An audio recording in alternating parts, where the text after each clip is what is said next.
കുട്ടിക്കും സ്നേഹം അനുഭവിക്കുന്നതിനായിട്ട് ഓരോ ഭാഷയുണ്ട്. അവരുടെ ഹൃദയത്തിലേക്ക് എത്തണമെങ്കിൽ ആ ഭാഷയിൽ തന്നെ സംസാരിക്കണം. കുട്ടികളുടെ സ്നേഹത്തിന്റെ ഭാഷ 5 എണ്ണമുണ്ട്. 1 ഫിസിക്കൽ ടച്ച്. അവരെ ഹഗ് ചെയ്യുന്നത്, കൈ പിടിക്കുന്നത്, ചേർത്ത് പിടിക്കുന്നതൊക്കെ ഇതിൽ വരും. 2 ക്വാളിറ്റി ടൈം.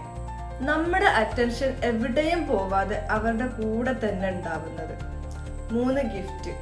എനിക്ക് തന്നെ ഓർമ്മ വന്നപ്പോൾ വാങ്ങിയതാണ് എന്നൊക്കെ പറഞ്ഞു കൊടുക്കുന്ന ഗിഫ്റ്റുകൾ. 4 വേർഡ്സ് ഓഫ് അഫർമേഷൻ. കുട്ടിക്ക് കൊടുക്കുന്ന പ്രോത്സാഹനങ്ങളും സ്നേഹത്തിന്റെ വാക്കുകളൊക്കെ ഇതിൽ ഉൾപ്പെടും. 5 ആക്ട്സ് ഓഫ് സർവീസ്. കുട്ടികളെ സഹായിക്കുന്നത്, നമ്മുടെ ആക്ഷൻസിലൂടെ അവരെ കെയർ ചെയ്യുന്നതൊക്കെ ഇതിൽ വരും. 5 വയസ്സിന് താഴെയുള്ള കുട്ടികളിൽ ഇത് വ്യക്തമായിട്ട് തിരിച്ചറിയാൻ കഴിയില്ല. അപ്പോൾ നിങ്ങൾ ചെയ്യേണ്ടത് ഈ 5 ഭാഷകളിലും അവരെ സ്നേഹിക്കുക. നിങ്ങളുടെ കുട്ടിയുടെ സ്നേഹത്തിന്റെ ഭാഷ ഏതെന്ന് ഐഡന്റിഫൈ ചെയ്തിട്ട് അവരെ സ്നേഹിച്ചു തുടങ്ങുക. കുട്ടിയുടെ സ്നേഹഭാവം നിറഞ്ഞു നിൽക്കുമ്പോഴാണ് അവർ പഠിക്കാനും വളരാനും മനസ്സിലാക്കാനും ഒക്കെ എളുപ്പമുണ്ടാകുന്നത്.